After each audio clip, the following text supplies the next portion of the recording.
Recycling is set to become easier in England under new government proposals allowing everyone, whether at home, work or school, to recycle the same materials. Weekly collections of food waste will also be introduced to most households across England by 2026.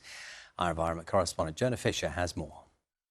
How much food do you throw away? Gillian is making her lunch at her home in Essex. She puts the leftovers out, ready for the weekly food waste collection. But where does it all go? I have no idea, to be quite honest. In Essex, there's a separate food waste collection. But that's not the case everywhere. Gillian's leftovers end up in Dagenham. It does smell a bit disgusting. It might smell to you, but to us, this is a valuable resource. This is fuel.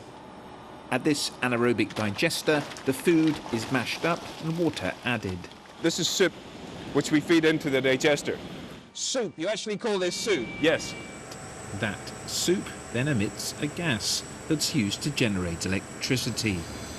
Using our leftovers like this makes sense to the government, and today it announced that it wants all of England's food waste to be processed separately by early 2026. This food waste has all been collected separately, but at the moment only about a third of households in England do that. Under the new plan, everyone will have to start separating out their food at home, bringing new responsibilities for us and also for councils who will have to pick up that food waste once a week.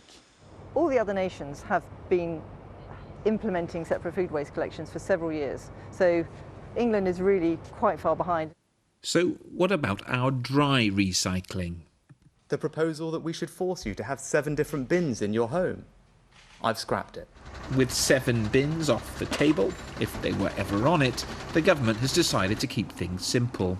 If your council wants to, all your glass, paper and metals can be mixed together at home. There's also a list, meaning every English council will have to recycle the same things. The government is fiddling around with a system that's fundamentally broken, and the public want to see action on this.